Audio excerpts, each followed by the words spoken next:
13 වෙනි සංශෝධනය බලබෙදීම පළාත් සභා ක්‍රමය කියන්නේ එකිනෙකට සම්බන්ධ වූ නමුත් එකිනෙකින් වෙන් කළ හැකි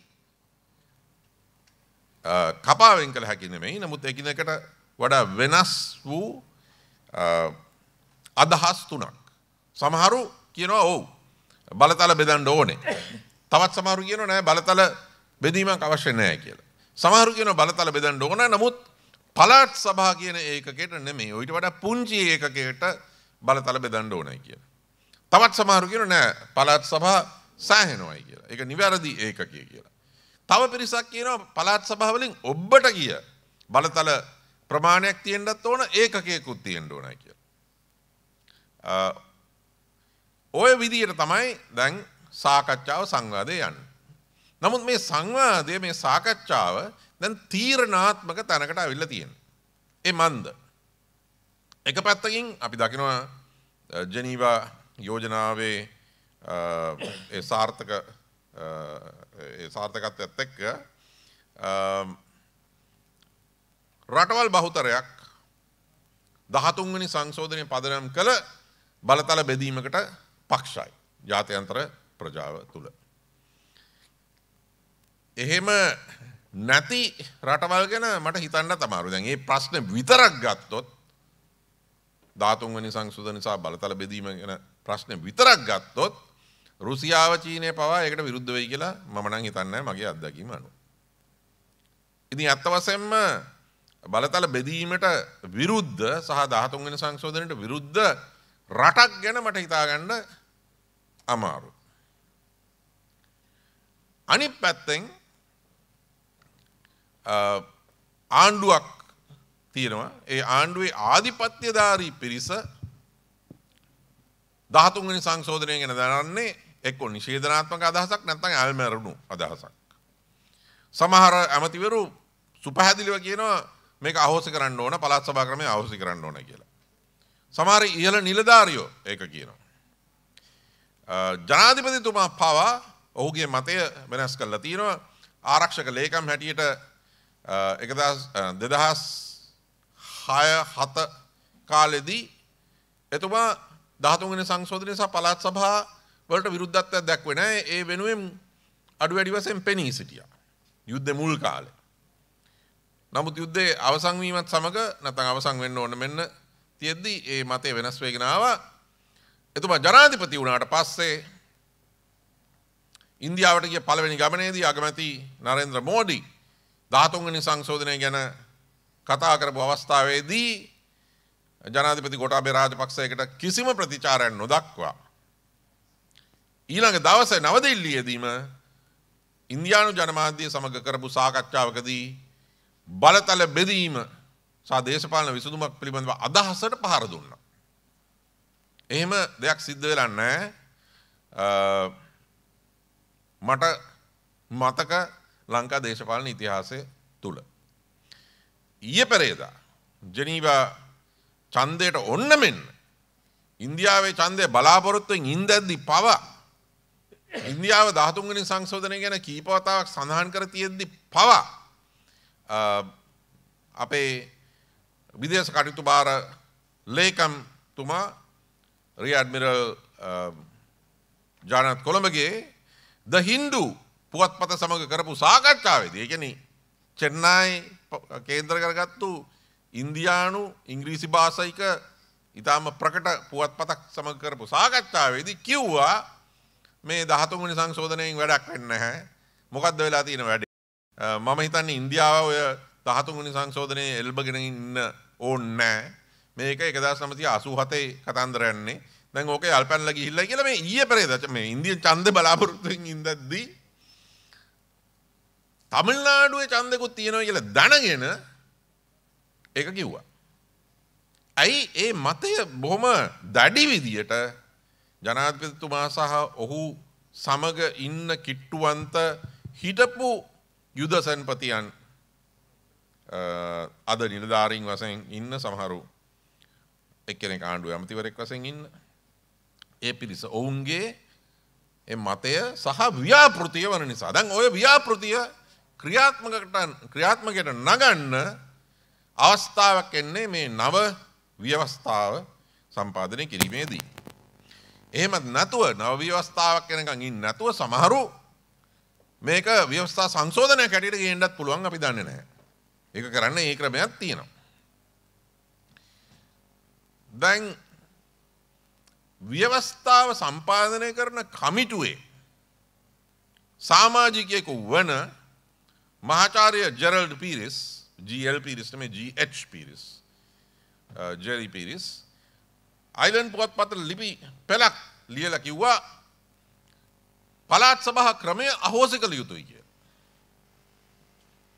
ඉතින් දැන් ව්‍යවස්ථාව සම්පාදනය කරන කෙටුම්පත් මණ්ඩලයේම එක මහාචාර්යවරයෙක් තමුන්ගේ අදහස හැටියට මේක පුවත්පතේ ලියනකොට නිකන් කියනකොට නෙමෙයි ලියනකොට අපට තේරෙනවා වෙන කවදාවත් නැති තත්ත්වයක් ඇති වෙලා තියෙනවා. ඊටාම දක්ෂිනාංශික far right නැත්නම් තද දක්ෂිනාංශික hard right කණ්ඩායමක් ආණ්ඩුව තුල ආධිපත්‍යධාරී කණ්ඩායම ලෙස පවතිනවා. අයි මම කියන්නේ ආධිපත්‍යධාරී නැත්නම් dominant or hegemonic fraction කියලා. හේතුව ආගමැතිතුමා කැබිනට්ුවේ සෙස්සෝ ඒ මතේ ඉන්නවද නැද්ද කියලා අපි දන්නේ නැහැ. එහෙම මතයක ඉන්නවයි කියලා අපට තේරෙන්නේ නැහැ. හේතුව මේ ඔවුන් කියලා තියෙනවා පුළුවන් තරම් ඉක්මනට පළාත් සභා ක්‍රමය යන්න ඕන. දැන් කේලිය රම්බුක්වල මහත්තයා වුණත් ඊයේ කතා කරනකොට කියනවා මෙන් 13 වෙනි සංශෝධනය ඉතින් අපි ව්‍යවස්ථාවේ තියෙනවානේ. නමුත් ව්‍යවස්ථාවේ තිබුණත් ඒක කටු ගන්න පැහැදිලි උත්සාහයක් තියෙනවා. නම් එහෙම උත්සාහයක් ගත්තොත් ජාත්‍යන්තර මතය එහෙම තියෙද්දී ඉන්දියාවේ මතය බොහොම පැහැදිලිව කියා තියෙද්දී ලංකාව අනවශ්‍ය විදිහේ දරුණු අර්බුදයකට තල්ලු වෙන්න ඉඩකඩ තියෙනවා.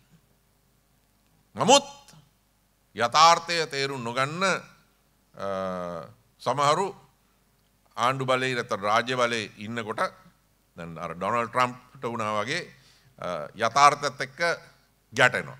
ඒ ගැටුමේදී යථාර්ථය සහ රාජ්‍ය පාලකයෝ අතර ගැටුමේදී යථාර්ථය කවදාවත් පරදින්නේ නැහැ. රාජ්‍ය පාලකයෝ තමයි පරදින්නේ. නමුත් ඒ වගේ අනවශ්‍ය විදිහේ අර්බුදකාරී තත්වයක් දැන් මෝරමින් තියෙනවා. දැන් උතුරු කරේ තත්ත්වය මොකක්ද? අපි දන්න විදිහට එතනත් මතභේදයක් තියෙනවා. EPDP සංවිධානය සහ අමති ඩග්ලස් දේවානන්ද දිගටම කියලා තියෙන්නේ 13 වෙනි සංශෝධනය අවශ්‍යයි. ඒක පදනම් කරගෙන තමයි ඉස්සරහට යන්න ඕනේ. තව පීවර ගන්නවා නම් ගන්න ඕනේ කියලා. ඒක දිගටම මේ මතය ප්‍රකාශ කරලා තියෙනවා. දැන් එතුමා සහයම මතය දරන අනිත් දමිළ දේශපාලන කොටස් ආණ්ඩුවේ නව ගමන නැත්නම් උතුරු නැගෙනහිර ඇත්තටම කෙරෙන දේවල් සම්බන්ධයෙන් මොනව කරයිද 13 වෙනි සංශෝධනය සම්බන්ධයෙන් කොයි වගේ සටනක් කරයිද නොකරයිද කියන එක අපි දන්නේ නැහැ. ඒක අපි අනාගතයට ඉදිරි කරලා තියෙනවා. නමුත් දමිළ දේශපාලන ප්‍රධාන ප්‍රවාහය මේන් ස්ට්‍රීම් ගත්තාම ඊටාම කනගාටුදායක තත්ත්වයක් තියෙනවා. අයි මම කියන්නේ ඒක කනගාටුදායකයි කියලා. එක පැත්තකින් අන්ත දක්ෂිනාංශික පිරිසක් රාජ්‍ය පාලකයා සහ ඔහු වටා ගොනු වෙලා තියෙනවා. ඔවුන් බලන්නේ 13 වෙනි සංශෝධනය එක්ක අහෝසි කරන්න, එහෙම නැත්නම් ඒක දුර්වල කරන්න. පළාත් සභා ක්‍රමය මතු පිටින් තියාගත්තත් ඒකේ බලතල පැවරීම ඒ බලතල ඉවත් කරන්න. එහෙම උත්සාහයක් තමයි ඔවුන්ට තියෙන්නේ. ඒ තත්ත්වය තුල තර්කානුකූලව දමිළ දේශපාලනය තුල එක්සත් පෙරමුණක් ඇති වෙන්න ඕන. 13 වෙනි සංශෝධනය සහ පළාත් සභා ක්‍රමය රකින්න ආරක්ෂා කරන්න in defense. නමුත් එහෙම කරන්න බෑ. හේතුව 13 වෙනි සංශෝධනයට තමුම්ම පයින් ගහනවා නම් ඒක රකින්නේ කොහොමද? මම කියන්නේ නෑ හැමෝම කියන්න ඕනේ කියලා 13 වෙනි සංශෝධනය තමයි තියෙන හොඳම දේ. අපි මෙතනින් නවත්තනවා. ඒක නෙමෙයි. නමුත් 1987 88 කාලේ ඉඳන් ඒ කියන්නේ මුලදී මේක අත්හදා බලන්න කලින් හොඳද නරකද කියලා 13 වෙනි සංශෝධනයට විරුද්ධ බවක් මධ්‍යස්ථ මතධාරී දමිළ දේශපාලන නායකත්වය පවා පෙන්눔 කරලා තිබුණා. රාජීව් ගාන්ධි අගමැතිතුමාට ලියපු ලියුමක පවා ඒක තිබුණා. ඉතින් එතකොට මොකද්ද වෙන්නේ? 13 වෙනි සංශෝධනය සහ පවතින පළාත් සභා ක්‍රමයේ හරියට ආරක්ෂා නොකරනකොට ඒ ක්‍රමයට විරුද්ධව ඉන්න ඊට වඩා රැඩිකල් පිරිස ඒ කාලේ LTT එක සහ ප්‍රතිගාමී අන්තදක්ෂිණාංශික පිරිස දකුණේ හිටපු සහ ඉන්න ඔවුන්ට පුළුවන් මේක ලේසියෙන් ක්‍රියාත්මක නොකර ඉන්න සහ මේක නොපිට පෙරලන්න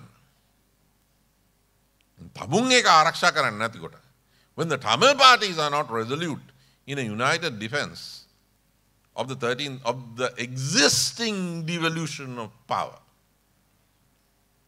that is to say the 13th Amendment and the system of provincial councils, then that system demonstrates a heightened vulnerability to the counter reformation that the Sinhala far right is attempting, probably for the first time, because this is the first time that they are concentrated in power at the highest levels. ඉතින් ඒ දමිළ දේශපාලන පක්ෂ දැන් අමුතු තත්වයකට ඇවිල්ලා ඉන්නේ. එක පැත්තකින් අපි ජනීවා යෝජනාවලිය ගත්තාම 2009 ඉඳන් අද දක්වා 13 වෙනි සංශෝධනය ගැන තමයි කතා කරලා තියෙන්නේ. කොච්චර තල්ලු කරත් ඩයස්පෝරාව කොච්චර තල්ලු කරත් genocide, International Criminal Court, referendum on self-determination එතනට යන්නේ නැහැ ජාත්‍යන්තර ප්‍රජාව. ඉන්දියාව යන්නෙත් නැහැ. ජාත්‍යන්තර ප්‍රජාව යන්නෙත් නැහැ. මීට වඩා බාහිර උත්සාහයක් දරන්න අමාරුයි. ඉන්දියාව නොයන තැනකට ඇමරිකාව යන්නෙත් නැහැ. ඉතින් 13 වෙනි සංශෝධනය තමයි පිළිගත හැකි යථාර්ථයකට තියෙන්නේ ජාත්‍යන්තර වශයෙන්. දැන් සිහින නොයෙකුත් සිහින මවනවා අර ජෙනොසයිඩ් ගැන සිහින මැව්වා වාගේ. නෑ මේ 13 වෙනි සංශෝධනය පළාත් සභා ක්‍රමය ඒක අහෝසි කරලා අපිට පුළුවන් එක්ක ෆෙඩරල් ක්‍රමයකට යන්න එහෙම නැත්නම් ජාතීන්ගේ ස්වයං තීරණ අයිතිය තහවුරු කරන ජනමත විචාරණයකට යන්න කියලා. ඉතින් ලෝකෙ දිහා හරියට නොබලන දෙපිරිසක් ඉන්නවා ලංකාවේ. එකක් තමයි සිංහල අන්තවාදී පිරිස, අනිත් එක දමිළ අන්තවාදී පිරිස. දැන් ওই රෙෆරන්ඩම් කතන්දරයේ ඔස්සේ ගිය ස්පාඤ්ඤේ කටලෝනියාවේ පුජිමෝන්ට වෙච්ච වැඩේ දැක්කනේ. මේ යුරෝපීය පාර්ලිමේන්තුව යාව බාර දෙන්න යනවා ස්පාඤ්ඤයට. ඉතින් ඒක කරන්න බැරි දෙයක්. විශේෂයෙන්ම ආසියාවේ ඒක කරන්න බෑ. යුරෝපේ කරන්න බැරි නම් ආසියාවේ කරන්න බෑ. විශේෂයෙන්ම ඉන්දියාවේ දොරපොළ. හේතුව ඔය රෙෆරන්ඩම් කතන්දරේ මෙහෙ කරොත් ඊළඟට ඔය ප්‍රශ්න ආයෙත් එක තැන්වල වෙන රටවල් මතු කරනවා නැත්නම් මතක් කරනවා. ඉතින් දමිළ ජනතාවට මේ પરම්පරාව තුළ අපිට පේන තෙක් මානයකදී දිනා ගන්න පුළුවන් බලතල බෙදීම පදනම් වෙන්නේ 13 වෙනි සංශෝධනය හා පළාත් සභා ක්‍රමය මත. ඒකෙන් අදහස් වෙන්නේ ඒක මත පදනම් වෙලා තවත් ඒක තහවුරු කරන්න බෑ කියලා. There's a difference between building on the 13th Amendment and going beyond the 13th Amendment. It's just not possible given the regional and global balance to seriously envisage pushing beyond the 13th Amendment. But it can be built upon. But to build upon it, it has to be defended and consolidated in the face of a determined far-right attempt to do to the 13th Amendment and the Indo-Sri Lanka Accord what has been done by Mr. Netanyahu to the Oslo peace agreements. But the Tamil political parties have yet to understand that they have to take a determined stand and a serious, sincere, authentic stand in defense of concretely existing devolution. අනිත් පැත්තෙන් සිංහල අන්තවාදී. අන්තවාදී කියලා කියන්නේ ආණ්ඩුවේ ඉන්න කට්ටිය විතර නෙමෙයි. විපක්ෂෙත් එක්කෙනෙක් දෙන්නෙක් ඉන්නවා අර සිංහල අන්තවාදී ප්‍රවාහයේ පිටුවරු ඉන්නවා. සමහර ප්‍රගතිශීලී නැත්නම් රැඩිකල් වාමාංශික පක්ෂ බලතල බෙදීම සහ 13 වෙනි සංශෝධන පළාත් සභා ක්‍රමය ගැන මොකුත් කතා නොකර ඉන්නවා. මේ ප්‍රධාන මූලෝපායක ප්‍රශ්න ගැන කතා නොකර ඉන්න බෑ. ස්ථාවරයක් තියෙන්න ඕන. නමුත් සිංහල අන්තවාදී පක්ෂ සහ විශේෂයෙන්ම රාජ්‍ය පාලකයා තමුන්ගෙන් දැන් අහගන්න ඕනේ ප්‍රශ්නේ මේකයි. 13 වෙනි සංශෝධනය අහෝසි කරොත් හෝ ඒකේ හිල් විදලා බලතල එළියට ගත්තොත් ඒකේ ප්‍රතිවිපාක විඳ දරා ගන්න ශ්‍රී ලංකා රාජ්‍ය ශක්තිමත්ද? දැන් ඉන්දියාව තමිල්නාඩු ප්‍රශ්න නිසා සහ වෙනත් ප්‍රශ්න ඒ කාලේ ලංකාව ඇමරිකාවට උවමනට වඩා කිට්ටුයි කියලා අද චීනට උවමනට වඩා කිට්ටුයි කියන ප්‍රශ්න තියෙනවා. මේ ප්‍රශ්න නිසා දමිළ බෙදුම්වාදයට සහයෝගය නොදුන්නත් බෙදුම්වාදී ව්‍යාපාරයට පිටුබලයක් දුන්නා. සහ එතන ඒකේ රිය බේස් එකක් පසුමුණක් හැටියට කටයුතු කරා. ඒක වෙනස් වුණේ ඉන්දු ලංකා කිවිසුම සහ 13 වෙනි සංශෝධනයෙන් පස්සේ. ඒක වෙනස් වුණා.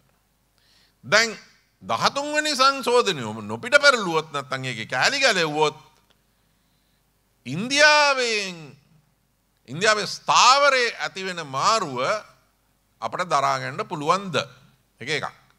දමිළ ජනතාව අතර ඇති වෙන රැඩිකල්කරණය දරා ගන්න පුළුවන්ද? ඒක තලා දාන්න පුළුවන්. නමුත් දමිළ ජනතාව මේ ලෝකේ හුදකලා නැති බව බොහොම ඊයේ පෙරේදා ආපහු ඔප්පු වුණා. දමිළ ජනතාවගෙන් කොටසක් කැමති හැම දෙයක්ම ලැබෙන්නේ නැහැ ජාත්‍යන්තර වශයෙන්. නමුත් ඔවුන් හුදකලා කරලා ගහන්න ඉඩ දෙන්නෙත් නැහැ ඉන්දියාවවත් ලෝකෙවත්. ඉතින් දමිළ ජනතාවගේ රැඩිකල් කරණය සිද්ධ වුණොත් 13 වෙනි සංශෝධනය ගලවලා පළාත් සභා ක්‍රමයේ හිල් විදලා ඒක දරා ගන්න පුළුවන්ද?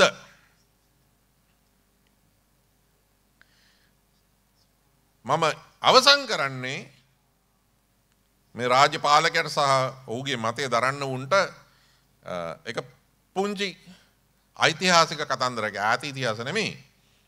මෑත කාලීන ඉතිහාසයේ කතන්දරයක් කියලා මතක් කිරීමක් කළා. මම කැමති මේක නිමා කරන්න.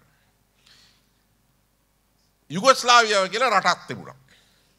දේශපාලන වශයෙන් ලංකාව නුගක් කිට්ටු අපි වගේම නොබඳ ව්‍යාපාරය ආරම්භ කරපු අත් වශයෙන් බෙල්ග්‍රේඩ් වල තමයි නොබඳ ව්‍යාපාරය ආරම්භ වුණේ 1961. අද යුගොස්ලාවියාව කියන රටක් නැහැ. ශක්තිමත් රටක්. ස්ටාලින් උත් බය වුණා යුගොස්ලාවියාවට ඇඟිලි ගහන්න. ටීටෝගේ කාලේ. නමුත් ටීටෝගේ අභාවයත් එක්ක සමාජවාදී පක්ෂයේ ජාතිවාදී නායකයෙක් ආවා මිලෝසෙවිච් කියලා. සර්බියන් ජනාධිපති. ඔය අන්ත සර්බියන් ජාතිවාදීව ඔහුව තල්ලු කරා කොසෝවෝ කියන ප්‍රාන්තයේ ස්වායත්තතාවය පාර්ලිමේන්තු බලය පාවිච්චි කරලා අහෝසි කරන්න කියලා. To revoke the autonomous status of Kosovo. ඒක 1990 කරා.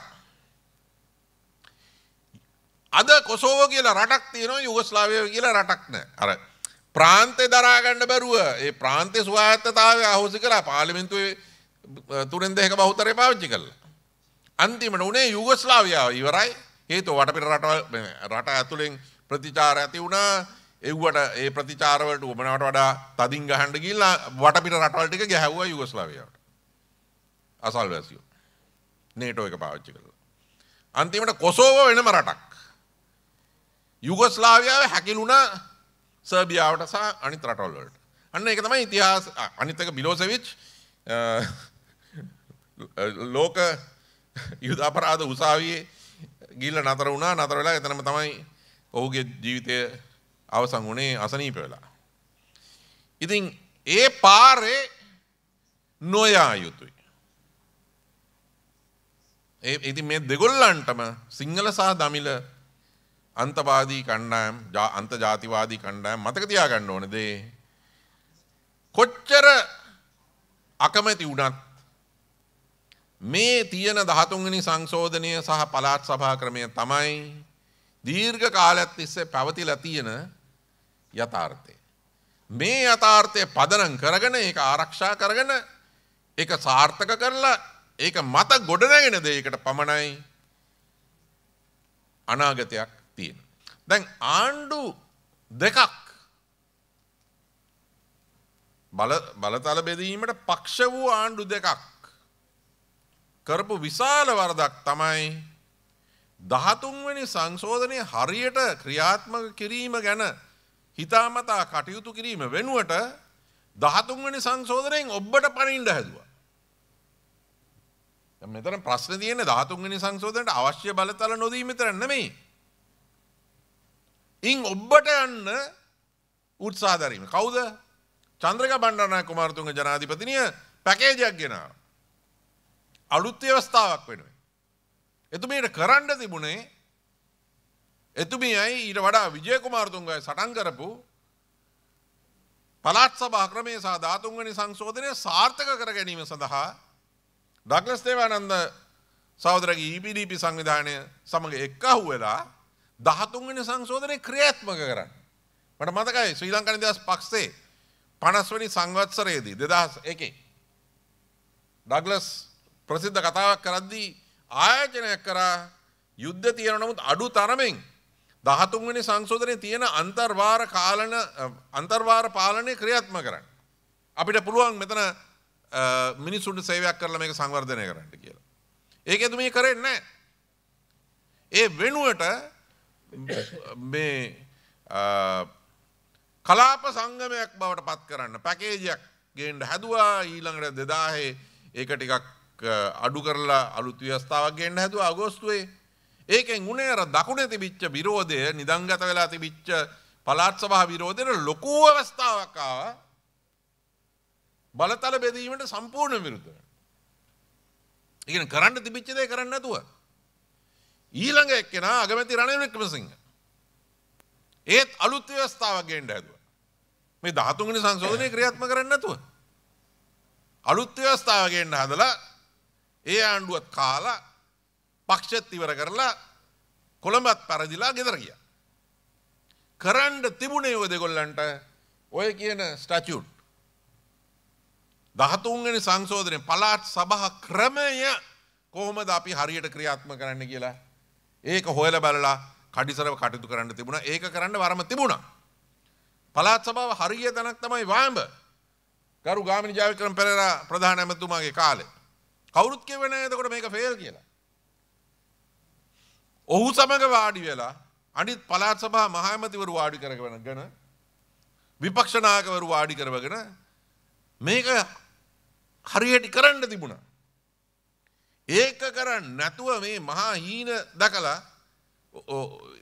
ලොකු පිම්මක් ගන්න ගිහිල්ලා තමයි අද ඒකට ප්‍රතිවිරුද්ධව කරුපර්ණ විතාන කියපු අර පළාත් සභා විරෝධය එක අන්තයකට ගියාම අනිත් අන්තය තහවුරු වෙනවා. අපි අපේ දේශපාලන ඉතිහාසය ගත්තාම ලංකා ජාතික කොංග්‍රසයේ ඉඳන් ව්‍යවස්ථාදායක සභාව ඉඳන් මොකද්ද තිබුණ තත්ත්වය?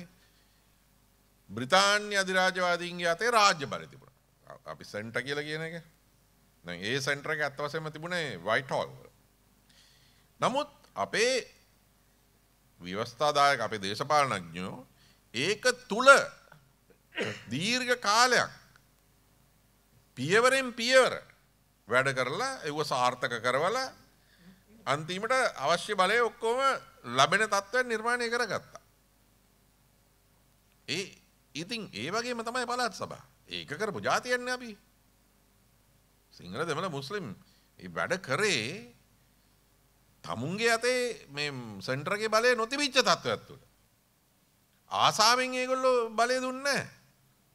නමුත් අර දීපු අවකාශය පාවිච්චි කරලා ඊටාම කදිමට වැඩ කරලා අඟලෙන් අඟල 1948 දක්වා ආවා. It was a classic, in fact, really classic case of incrementalism. of gradualism. The transition from the 1920s, when the first councils to independence. Now we have lost that capacity. The provincial administrations don't look at it that way. It is up to the provincial administrations to work as an efficient trade union would function. කොහොමද වෘත්තීය සමිතියක් වැඩ කරන්නේ? ලොක්කා දෙන්න හැයි කියලා ඉන්නේ නැහැ. ගාමිණී ජාවික්‍රම පෙරේරා මහ ඇමතිතුමා සම්බන්ධයෙන් මතක් කරනකොට එතන ආර්ථික සංවර්ධනය අපි දන්නවා වෙනම වායඹ එක්ස්පෝර්ට් ප්ලැට්ෆෝම් එකකුත් තිබුණා. නමුත් එක අවස්ථාවකදී නිලධාරි තන්ත්‍රය ඒ බලතල දීම නොකරපු නිසා ප්‍රේමදාස ජනාධිපතිතුමා කිව්වා උසාවිය යන්න කියලා. ගාමිණී ජාවික්‍රම පෙරේරා මහ ඇමතිතුමා උසාවිය ගියා රජයට විරුද්ධව රජයේ මේ නිලධාරීන්ට විරුද්ධව. ඉතින් ඒක කරන්නත් ලෑස්ති වෙලා ඉන්න ඕන. පළාත් සභාවල දේශපාලනඥයෝ. ඒක නොකර බලාපොරොත්තු වෙන්න බෑ. දැන් අපේ දේශපාලන මුතු මිත්තෝ අඟලෙන් අඟල මිලිමීටරෙන් මිලිමීටරය අත් වශයෙන්ම බ්‍රිතාන්‍යයෙන් අවශ්‍ය බලය ගත්තා. ඒක තමුන්ට හසුරවන්න පුළුවන් කියලා පෙන්නලා ඒ සීමිත බලය. දුන්න සීමිත බලය. ඒ ක්‍රමය තමයි අනුගමනය කරන්න වෙන්නේ. උතුරු අයර්ලන්තෙත් ඒක තමයි කරේ. දෙවැනි කාරණාව දැන් අවස්ථාවක් තියෙනවා. දැන් අපේ කමල් තවරාස කිව්වා වාගේ ස්ටැචුට්ස් දැන් අපේ ඩග්ලස් දේවානන්ද ඇමතුමාට පුළුවන් මෙවුවා මිනිස්ටර් කෙනෙක් හැටියට මෙව ඉදිරිපත් කරන්න. දැන් කැබිනට් වලට ගේන්නේ ඔක්කොම ප්‍රතිගාමී වුණේ. සරත් වීරසේකර කියනවා මෙහෙම කරනවායි කියලා. තව එක්කෙනෙක් තව එකක් ගේනවා. ඉතින් ඇයි බැරි 13 වෙනි සංශෝධනය සැබවින්ම බලාත්මක කිරීම සඳහා EPDP සංවිධානයේ නායකයා වන සහ ඇමතිවරයෙක් වන ඩග්ලස් දේවානන්ද ඇමතුමාට පුළුවන් දීර්ඝ කාලයක් තිස්සේ වෙනුවෙන් පෙනී සිටි මේ සියලුම තොරතුරු ගොනු කරලා අවශ්‍ය කැබිනට් පේපර් එකක් ගේන්න. එතකොට ඒක හරහා ආණ්ඩුව ඇතුළේ සංවාදයක් ඇති වෙයිනේ. හැමෝම මේ ප්‍රතිගාමී මතයක නැහැනේ. ඕකේ සංවාදයක් ඇති වෙනවා. ඉතින් එහෙම දෙයක්ත් කරන්න පුළුවන්. ඉතින් ප්‍රතිසංස්කරණවාදී ප්‍රතිසංස්කරණශීලී ගමන කියලා කියන්නේ කවුරුත් එහෙම බලතල දෙන්නෙත් නැහැ. ඉල්ලුවේ නැත්නම් ඒක ලබා ගන්නවත් බෑ. තියෙන බලතලත් හරියට පාවිච්චි කරන්න ඕන. That is the path of the long march through the institutions. That is a concept that we don't seem to have, but we had and we were masters of. That is how we obtained independence. පක්ෂ politics කියලා අපි ගමු. අපේ පක්ෂ දේශපාලනය ගත්තාම යම් යම් දේවල් චන්ද්‍රිකා ජනාධිපතිනි ගේනකොට මහින්ද රාජපක්ෂ එතුමාට ඒකට විරුද්ධ වුණා ඇතුළේ. දැන් එහෙම තමයි හැදුනේ. ජයාජාවදන යමක් ගේනකොට ප්‍රේමදාස මහත්තයා විරුද්ධ වුණා. එහෙම තමයි ඕක මූහත් වෙලා ඒ තැන් වලට ඒ මිනිස්සු ආවේ. දැන් පළාත් සභාවලත් එහෙමයි. මහමැති හරියට කරන්නේ නැත්නම් ඒ පක්ෂයේම ඒ කැබිනට්ුවේම කවුරු හරි ඒක කරන්න ඕන. එහෙම නැත්නම් සුවචකීකරු ගෝලයෝ හැටියට ඉතලා හරියන්නේ නැහැ. ඉන්දියාව ලංකාවට එරෙහිව ඡන්දෙ දුන්නයි කියලා. ඒ කොහෙන්ද ඒ අදහස ආවේ? ඡන්දෙ දීම එකක්, ඡන්දෙ නොදීම එකක්, ඡන්ද විරුද්ධව දීම තව එකක්. 2012 2009 අපට පක්ෂව ඡන්දෙ දුන්නා. 2012 විරුද්ධව ඡන්දෙ දුන්නා.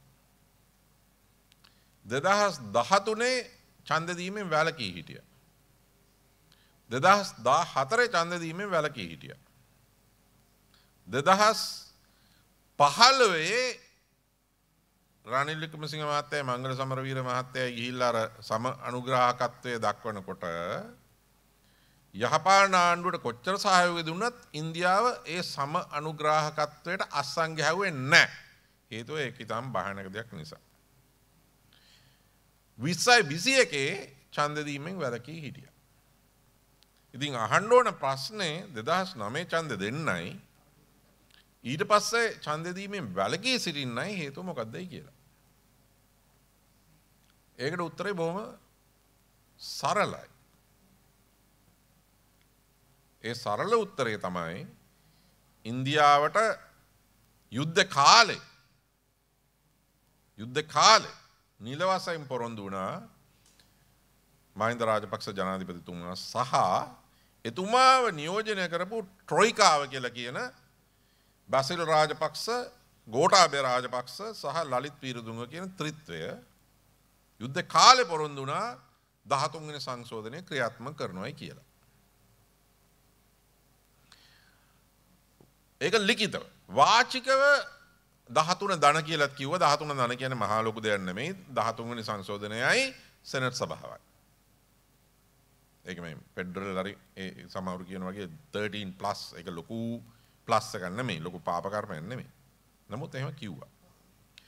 ඒක ශිව ශංකර් මෙනන් ඉන්දියාවේ හිටපු රාජ්‍ය ලේකම්වරයාගේ මතක සටහන් පොතේ තියෙනවා.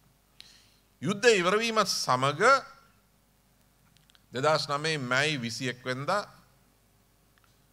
ඉන්දියානු ආණ්ඩුවත් එක්ක ඒකාබද්ධ නිවේදනයක් නිකුත් කරා ලංකා ආණ්ඩුව. ඒකේ තිබුණ 13 වෙනි සංශෝධනය ක්‍රියාත්මක කරනවා කියලා. සහ දෙමළ පක්ෂත් එක්ක සංවාදයකට ගිහිල්ලා ඒ process ඒ ක්‍රියාවලිය ඉස්සරහට ගෙනියනවා කියලා.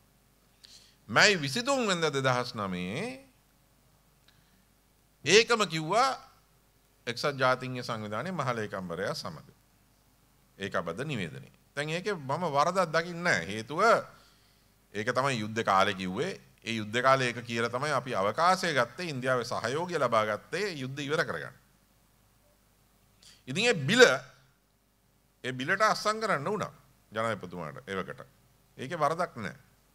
නමුත් ඒ බිල ගෙව්වේ නැහැ. ඒ බිල ගෙවන්න දුන්නේ නැහැ.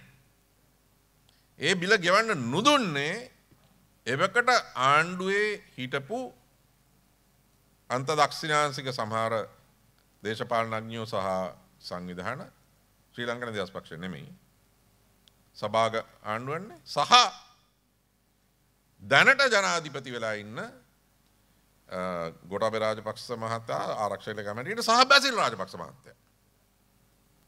බැසිල් රාජපක්ෂ එමෙතුමාගේ මතේ උනේ ඉස්සෙල්ලා උතුර සංවර්ධනය කරලා ඔක්කොම ශ්‍රී ලංකා නිදහස් පක්ෂ හැටියට තරඟ කරන්න ඕනේ කියලා. ඔහු දේශපාලන අධිකාරිවාදියෙක්. EPDP එකටත් කිව්වා EPDP හැටියට නෙමෙයි ශ්‍රී ලංකා හැටියට තරඟ කරන්න කියලා. ඒක තමයි 13 වෙනි සංශෝධනයේ මේ වෙලාවේ ක්‍රියාත්මක කරේ නැත්තේ. ගෝඨාභය රාජපක්ෂ මහත්තයා මේ මොහොතේ විරුද්ධ වුණා නෙමෙයි පසු කාලීනව විරුද්ධ වුණා මේ බලතල බෙදීමේ ප්‍රශ්නේදී. අන්තිමට 2013 තමයි 2012 වෙනකොට ඉන්දියාව කිව්වා ඕගොල්ලෝ අපිට මේක පොරොන්දු වුණා.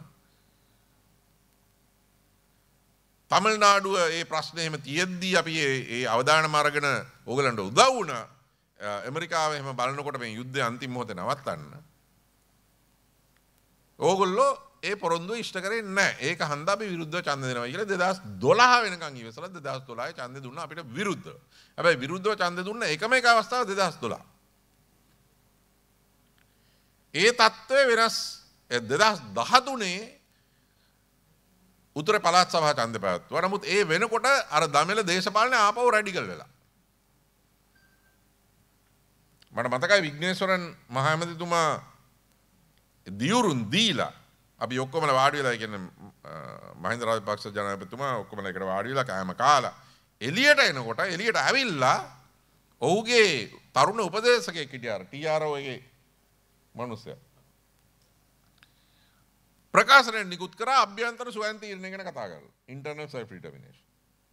ඒ කියන්නේ 2013 වෙනකන් කල් මැරුවා. ආණ්ඩුව විතර නෙමෙයි TNA එකක්. සාකච්ඡා ආරම්භ වුණා 2011. TNA එක කැමති වුණේ 13 වෙනි සංශෝධනය පදනම් කරගෙන සාකච්ඡාව කරන්න. නිකන් සාකච්ඡා කරා. ඒ සාකච්ඡාව ඉතින් බ්‍රාහ්මුවක් නැහැනේ. ඊළඟට එක පැත්තකට අදිනවා අනිත් පැත්තට ඇද්දා. ඒ සාකච්ඡාව බිඳ වැටුණා. ඉතින් ඉන්දියාව ඊටාම පැහැදිලි. මේ ජනාධිපතිතුමා බලයට පත් වුණාමත් මෝඩියාගේ මැතිතුමා 13 වෙනි සංශෝධනය ගැන කිව්වා මෙහෙම එකට හිටගෙන නවදිල්ලියේ. පළවෙනි සාකච්ඡාව. එදා ඉඳන් ජයශංකර් කිව්වා. ජනීවා වල ඉන්න තානාපති කිව්වා මේ චන්දර කලින්. ඕක කියාගෙන ගියා. එහෙන් 13 කියනවා අපි කියනවා නෑ අපි ජැටියක් දෙන්නම් කියලා. 13 වෙනි සංශෝධනය තමයි අපිට ගෙවන්න පුළුවන් අඩුම මිල. ඒ මිල ගෙවන්න නැතුව ජෙටි දෙන්න මේ නගනහිර ජෙටිය දෙනවා බටහිර ජෙටිය දෙනවා අරක දෙන්නම් මේක දෙන්නම් කියලා අපේ ජාතික සම්පත් මූලෝපායක සම්පත් දෙන්නම් කියලා පොරොන්දු වුණා. ඒ මිනිස්සු ඒක ඇහුවේ නැහැ. ඉතින් ඒ අනිත් එක මම කිව්වා වගේ කලින් ඡන්දේ ඔන්න මෙන්න තියෙද්දී ඇඩ්මිරල් කොළඹගේ ද හින්දු පුවත්පතට සම්මුඛ සාකච්ඡාව කරලා කිව්වා මොකද්ද මේ 13 වෙනි සංශෝධනයේ ඒක අසාර්ථකයිනේ. ඉන්දියාව ඔය 1987 එකේ එල්ලීගෙන එන එකේ තේරුමක් නැහැ කියලා කිව්වා. ඉතින් එහෙම වුණාම කවුද ඡන්දේ දෙන්නේ? ඡන්දේ අපිට විරුද්ධ වෙන දුන්න එක ලොකු දෙයක්.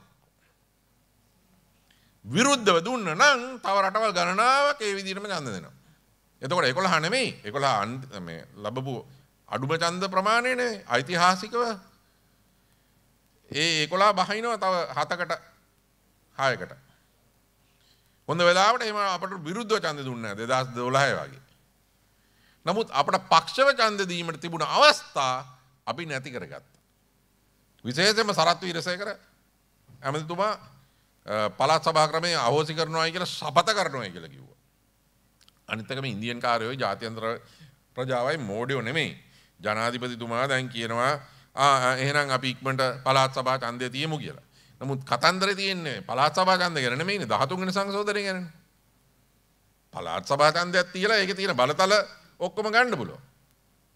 පළාත් සභාව නෙමෙයිනේ. බලතල බෙදීම තමයි ප්‍රශ්නේ. 13 වෙනි සංශෝධනය පදනම් කරගෙන ඒක ඉතුරු කරගෙන ඉස්සරහට යනවද නැද්ද කියන එක. ඉතින් ඒකට උත්තර දෙන්න නැත්නම් ඉන්දියන් කාර්යයන්ව රවට්ටන්න අදුවොත් ඒක අපි මතක තියාගන්න ඕන දේශපාලන විද්‍යාවේ පරණම අත්පොතක් වන අර්ථශාස්ත්‍ර කියන පොත ලිව්වේ මේ ඉන්දියන් කාර්යයක් කියලා කවුටිල්ලි කියලා. ඉතින් එහෙම රවට්ටන්න බෑ රටවල්. ඒක තමයි අපිට ඡන්ද නුදුන්නේ. ඒ විරුද්ධව ඡන්ද දුන්න නෙමෙයි. අන්තිම එකක් කියනවා. දැන් මේ විනාඩියක් තියෙනවා කියවනේ. ඒ විනාඩිය මම දැන් පාවිච්චි කරන්න. 13 වෙනි සංශෝධනය සහ පළාත් සභා ක්‍රමය තමයි උතුරයි දකුණයි යා කරන මේ නවිච්ච අල්පෙනෙත්තක් හැටියටවත් තියෙනවා. At least it's a bent safety pin linking the north and east. ලංකාව සහ ඉන්දියාව රාජ්‍යතාන්ත්‍රික සහ දේශපාලනිකව යා කරන නවිච්ච අල්පෙනෙත්තක් හැටියට තියෙන්නේ ඒකයි. That is also the bent safety pin which links the Sri Lankan state and the Indian state. ලංකාව සහ අපි පෙරේද දක්වා වගේ ජාත්‍යන්තර ප්‍රජාවේ බහුතරය යා කරන අල්පෙනෙත්තක් හැටියට තියෙන්නේ ඕක. අල්පෙනිති 3ක්.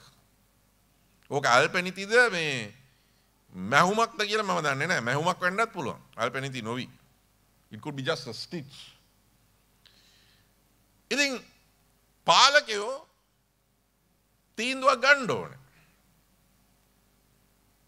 බහු ජනතාවත් තීන්දුවක් ගන්න ඕනේ. දැන් අපි අකමැති වෙන්න පුළුවන්. උඟා හේතු තියෙන්න පුළුවන්. 13 වෙනි සංශෝධනය ගැන ප්‍රශ්න කරන්න. නමුත් අපි අපෙන් අහන්න ඕන ප්‍රශ්නේ ඔය මැහුන් 3 කැපුවොත් ඒකේ ප්‍රතිවිපාක අපට විඳ දරා ගන්න පුළුවන්. ඒක විඳ දරා ගැනීම වටිනවද? යථාර්ථවාදියෙක් වශයෙන් මම දේශපාලන විද්‍යාඥයෙක් පමණක් නෙමෙයි දේශපාලන විද්‍යාව තුළ ජාත්‍යන්තර සම්බන්ධතා පිළිබඳව ඒ විශේෂ හදාරීමක් තියෙන සහ භාවිතාවෙන් රාජ්‍යතාන්ත්‍රිකව කටයුතු කරලා තියෙන පුද්ගලෙක් එක්සත් ජාතීන්ගේ සංවිධානයේ සිකියුරිටි කවුන්සිල් එකේ රටවල් 5න් 2ක මම සේවය කරලා තියෙනවා. ඔය අල්පෙනිති නැත්තම් මැහුම් 3 ලිහා ගන්න එක වෙන කාටවත් නෙමෙයි විශාලම අවාසය වෙන්නේ ලක්වැසි අපට.